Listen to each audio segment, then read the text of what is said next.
Alguma vez já ficou a dúvida de como o mercado decide o preço das coisas? Parece meio subjetivo, né? Bom, hoje a gente vai mergulhar em algumas ferramentas de dados super poderosas que ajudam a tomar decisões de negócio bem mais inteligentes. Vamos desmistificar a tal da econometria e ver como ela funciona na prática, de um jeito que faz todo sentido. Para começar, vamos pensar num problema clássico. Quanto vale, de verdade, um quarto a mais num imóvel? A resposta não é tão simples, porque o preço de uma casa é um pacote, né? Vem um monte de características juntas. O desafio é como a gente consegue isolar o valor de uma coisa só. E para responder essa pergunta, não dá para pular etapas. Então, esse aqui é o nosso roteiro. A gente vai construir essa análise passo a passo, começando com os fatores importantes e indo até a conclusão. A ideia é pegar uma pergunta bem complexa e transformar numa resposta clara, que se apoia em dados. Primeiro ponto, mais fatores, melhores respostas. Ou seja, precisamos ir além dos modelos mais simples. Se a gente só comparar o preço de casas de 2 quartos com as de 3, a nossa análise vai ser muito superficial, concorda? A realidade é bem mais complexa. Por isso, a gente precisa de uma ferramenta que olhe para tudo ao mesmo tempo. Porque olha só, o mundo real é complicado. O preço de algo raramente depende de um fator só. Para a gente entender o valor de verdade, precisa considerar várias influências ao mesmo tempo. Tamanho, localização, acabamento. No caso de um aluguel, por exemplo, não é só a área que conta. Tem o número de quartos, se tem garagem, a idade do prédio, é uma lista.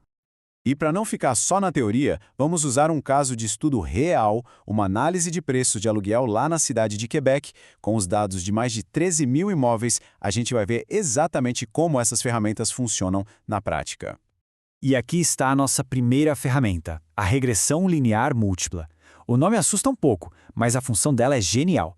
Ela ajuda a gente a desempacotar o preço, para ver o valor de cada característica individualmente, enquanto mantém todo o resto constante.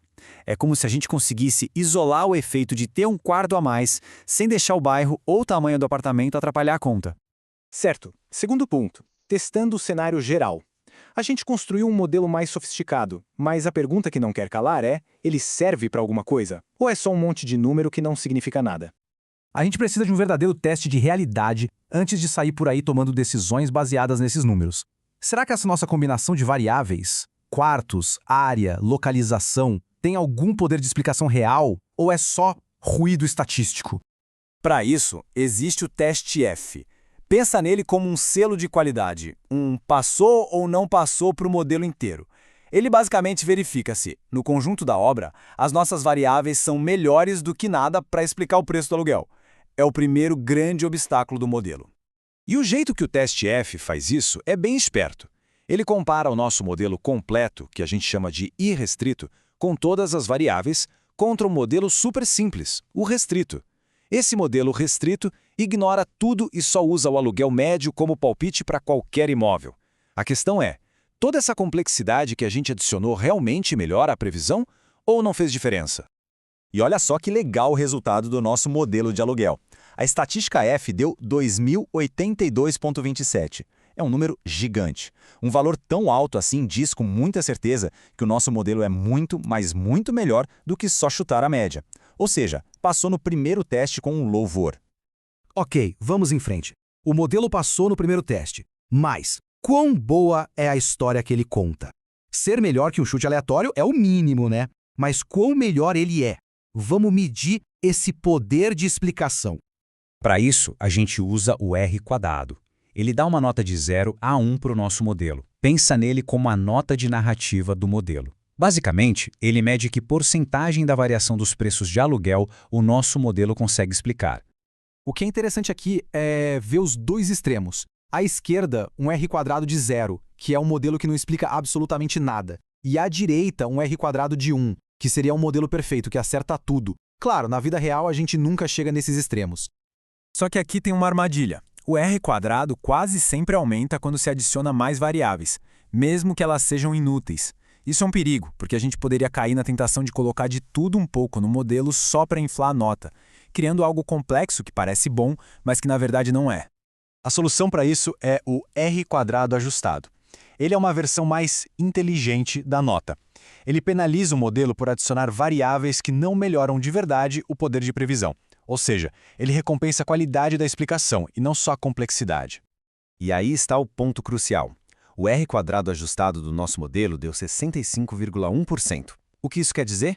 Que ele consegue explicar uma parte bem significativa, uns 2/3 mais ou menos, do que determina o preço de um aluguel em Quebec. E para esse tipo de análise, isso é um resultado muito bom. Mas a média nem sempre conta a história toda, certo? E se for preciso entender o mercado de luxo ou o mercado de imóveis mais populares? O efeito de cada detalhe pode ser bem diferente nesses segmentos. A regressão que a gente viu até agora, a padrão, parte do princípio que o efeito de uma variável é o mesmo para todo mundo. Mas no mundo dos negócios, a gente sabe que não é bem assim. Um banheiro extra, será que ele vale a mesma coisa num apartamento popular e numa cobertura de luxo? Dificilmente. E é para resolver isso que existe uma ferramenta mais avançada, a regressão quantílica. Com ela, a gente consegue fatiar o mercado e analisar o impacto das variáveis em diferentes pedaços, nos 10% mais baratos, nos imóveis medianos ou nos 10% mais caros, por exemplo. Vamos ver um outro exemplo com análise de um fundo de investimentos. A regressão simples, que só olha a média, daria um resultado único. Mas olhem só aqui, com a regressão quantílica. O efeito das ações de crescimento de pequena capitalização, ou seja, de empresas menores com alto potencial, é negativo para os fundos com pior desempenho e fortemente positivo para os fundos de melhor desempenho. É um detalhe riquíssimo que a análise da média deixaria passar completamente. Enfim, a gente viu algumas ferramentas muito poderosas que transformam um mar de dados em inteligência de negócios. Agora, o último ponto.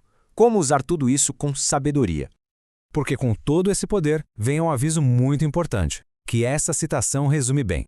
Não dá para simplesmente jogar um monte de dados num programa e sair minerando padrões, caçando alguma coisa que parece interessante. A teoria, o conhecimento do negócio, tem que vir primeiro. A ferramenta serve à estratégia, e nunca o contrário. No fim das contas, o mais legal dessas ferramentas não é que elas só respondem perguntas. Na verdade, elas nos ajudam a fazer perguntas melhores, mais estratégicas. Agora que é possível colocar um preço em cada característica, a verdadeira questão é quais delas realmente criam valor para o cliente. E é aí que a análise de dados encontra a estratégia de negócio.